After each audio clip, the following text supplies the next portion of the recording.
and injured 38. Up to now, the defence of the coastline was in the hands of the Royal Naval Air Service.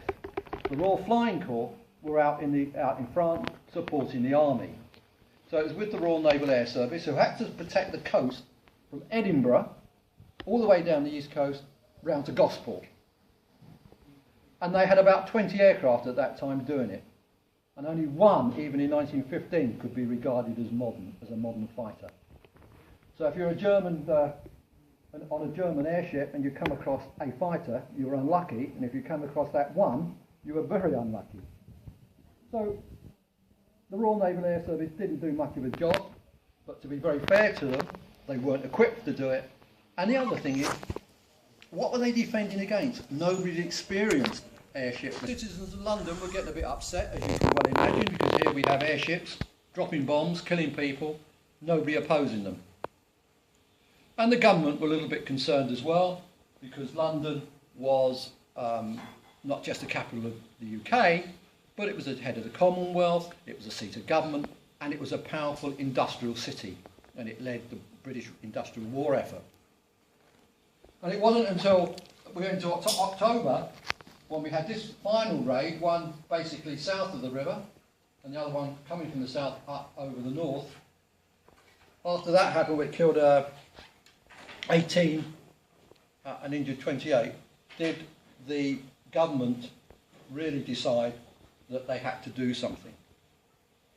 They took many measures, and one of those measures was to form 11 home defence squadrons. That's the badge of 37 Squadron, which was based here. Now, these 11 squadrons were also taken over and run by the Royal Flying Corps, which gave a bit of a problem because all their pilots and planes basically were in France. So they had to bring back a certain number of pilots and a certain number of planes to form these squadrons. Now, the average squadron was 3 flights, 6 planes per flight, 18 planes, 11 squadrons, 198 planes, and for every plane in the air, or every plane, there was roughly 20 people supporting it. So it was a vast number of planes and a vast number of people just to get straight away. And the government realised this couldn't happen.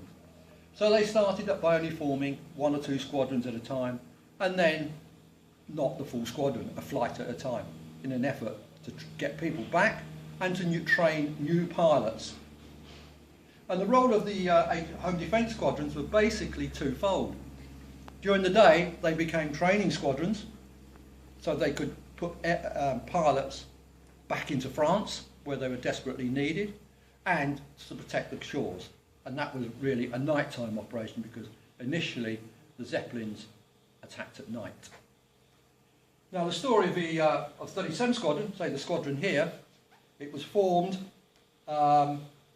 initially in April 1916 at Orford Ness, 15th of April, of England, with the home defence squadrons that were formed at that time. Now, if we could concentrate on 37 Squadron to begin with, these 3 orange blobs, that was where a flight went, and that was to Rochford, which is effectively now Southend Airport. Wasn't quite, but is near as damn it. And that was originally a Royal Naval Airfield station taken over by the Royal Flying Corps. And that protected the north coast of the Thames. Second aerodrome that came was at Stowe Maries, that one. Here, built completely from scratch, from farmland, it was built from scratch. And that is on the sort of north bank of the Crouch. And we go further up here to Goldhanger. Again, a Royal Naval Air Service station originally, taken over by the Royal Flying Corps on the north of the Blackwater. So we have one aerodrome protecting each of those 3 navigational aids into London. So they actually provided, if you like, an outer ring of defence